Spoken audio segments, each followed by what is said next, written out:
Queridos amigos, luz do mundo e céu da terra, bom dia, boa tarde, boa noite. Meu nome é Dario Bueno e também sou conhecido como Burro. Fui vereador em Jacareí, cidade do interior do estado de São Paulo.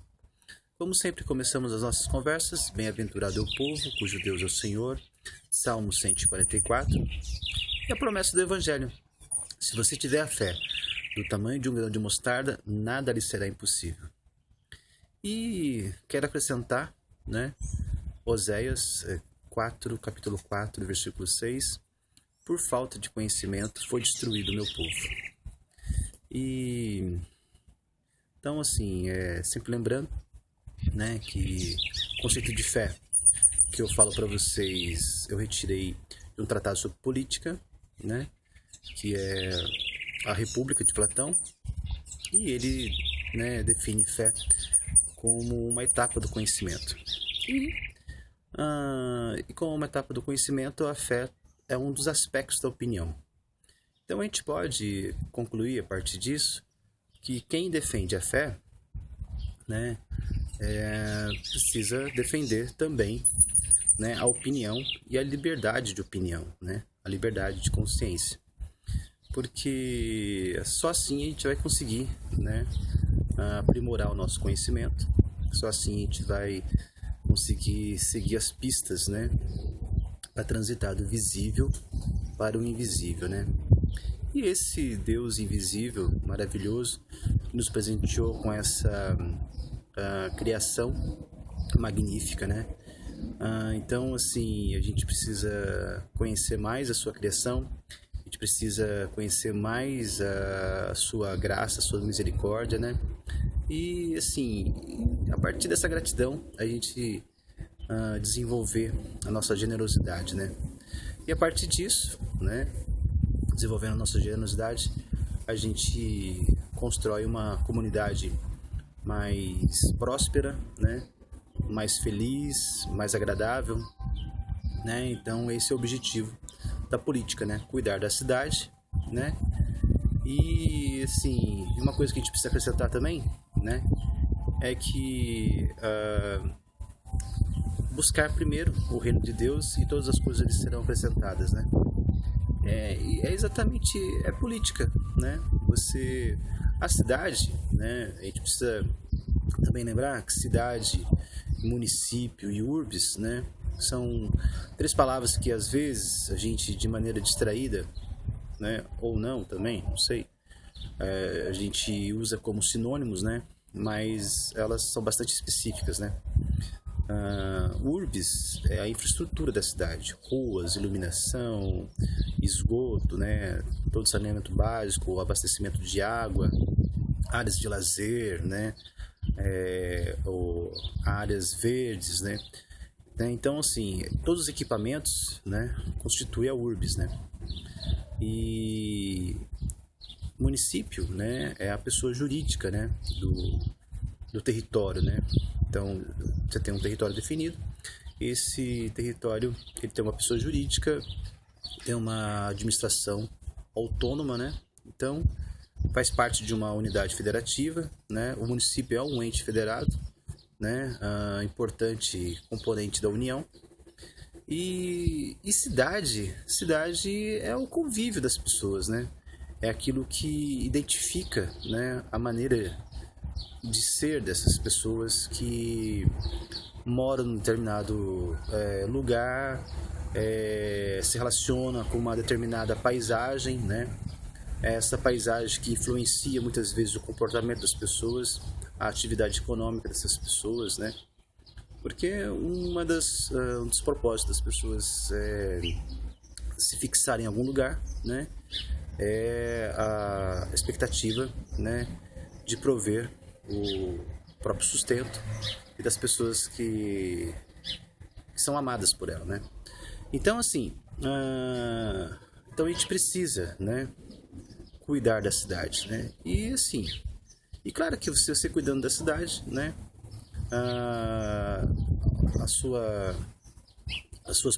sua oportunidade de trabalho, ela pode ser criada, ela pode ser mantida, a sua qualidade de vida pode ser cada vez mais melhorada, a partir do momento que você, né, prover, né, os equipamentos públicos necessários, né, de acordo com a capacidade de investimento do município, né, sem ferir, né, a identidade dessa cidade que inspirou a fixação das pessoas num determinado lugar, né, diante de uma determinada paisagem, né? Então, assim, e todo mundo, né, praticando a história, conhecendo a história, né? E nós somos frutos das nossas narrativas, né? Então a gente precisa preservar também essas narrativas. E o Evangelho é o texto, né, fundador, né, da nossa civilização, especificamente de nós brasileiros, que herdamos o Evangelho por meio da colonização portuguesa, né? Então, europeia. E é um grande patrimônio da humanidade, né? E é um grande patrimônio nosso, que a gente não pode desperdiçá-lo, né, por preconceitos, né? E assim, é sempre bom a gente lembrar que a rejeição que as pessoas têm, né, à ideia do Evangelho, à ideia da religião, né, são preconceitos, né, e muitas vezes, né, na maioria das vezes, justificados, né, pelo mau hábito, né, das pessoas que desconhecem o Evangelho, né, desconhecem a religião e praticam a idolatria e a vaidade em vez do Evangelho, em vez da religião, né. A gente precisa sempre lembrar também que religião é o nosso contato com o Criador, é a nossa intimidade com o Criador, né, é diferente de um clube de devoção, né, de um grupo de pessoas que você se reúne para cantar, né, para rezar, né, para trocar ideias, né. É diferente de um templo, né. O templo são apenas sepulcros caiados, né.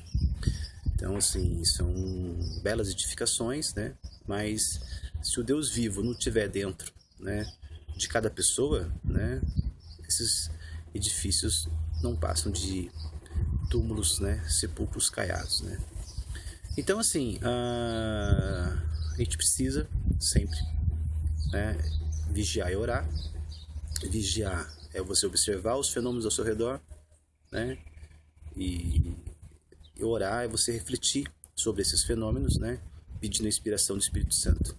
O Espírito Santo, né, fazendo uma atualização dessa expressão, o Espírito Santo, ele é a inteligência, né, e a inteligência que faz com que a gente construa esse conhecimento, né, que a gente transmita esse conhecimento por amor às pessoas, né, para que o povo não seja destruído.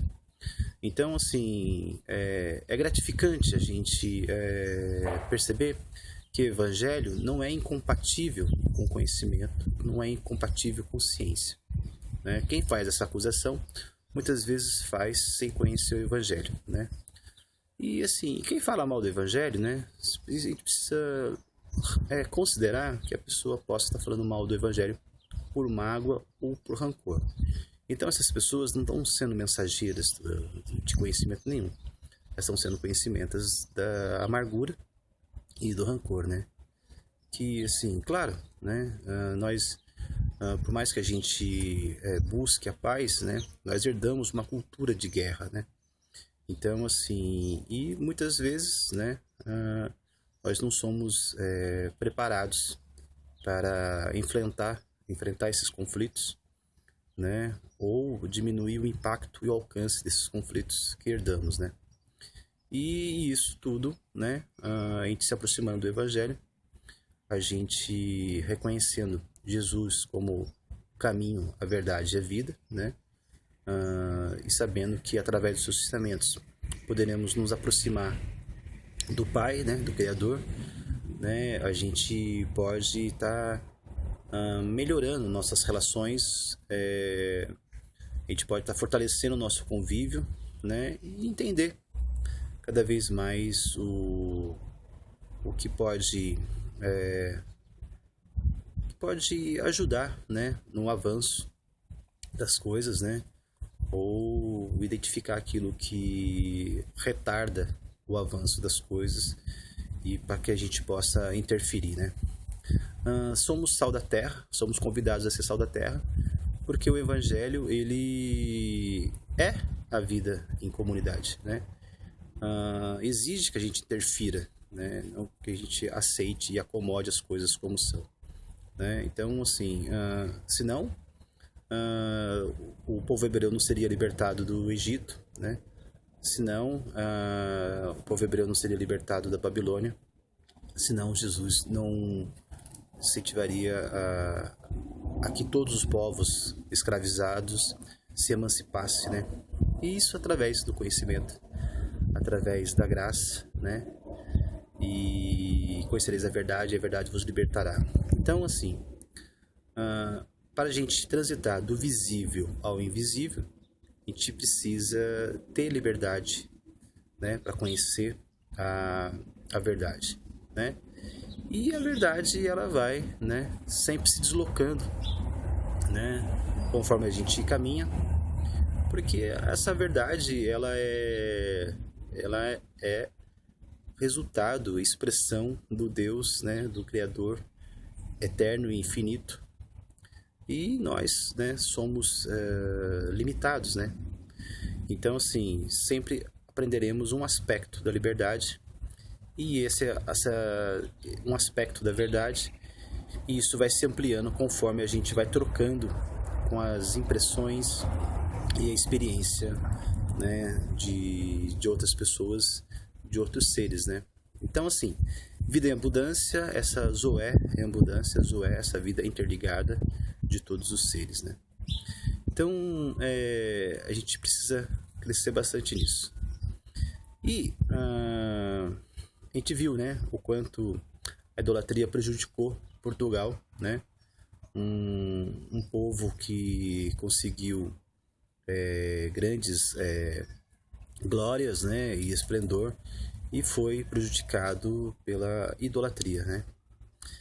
E assim, a gente precisa entender que a idolatria não só prejudicou Portugal, né, mas como os métodos dos sacerdotes, né, basicamente são os mesmos, né, e aperfeiçoados, né, nos interfere também aqui no Brasil, né? Nos interfere aqui no município de Jacareí, nos mais de 5.600 municípios que compõem a união, né, da federação. Então, assim, a gente precisa identificar isso, né? Porque Dom Sebastião, né, colocou a perder o reino de Portugal, porque se ajoelhou diante de um ídolo, né, construído pelos sacerdotes, né, acreditou, né, de uma maneira inconsciente ser o Messias, né, da cristandade, né, e combateu, né, um outro ídolo, né.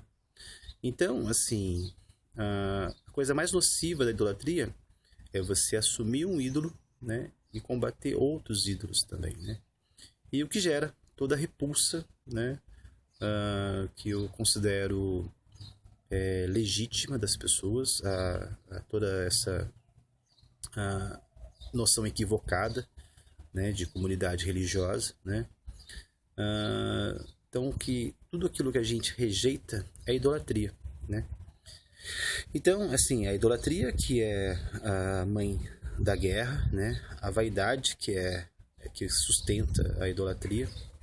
Então, a gente precisa sempre separar isso, né. Então, a gente pode cuidar da cidade, a gente pode buscar o reino de Deus, que é esse verbo, né, que é essa troca, né, desse sopro divino que nos alimenta, né, com outras pessoas, né, e na diversidade de ideias, né, não um combatendo o ídolo do outro, mas um respeitando, né, a parte, né, da criação que é expressa pelo outro, que a gente vai, né, atingir nosso objetivo, né, talvez ser merecedor da graça, né, e ter, né, a certeza da providência, né, de tudo que precisamos, né.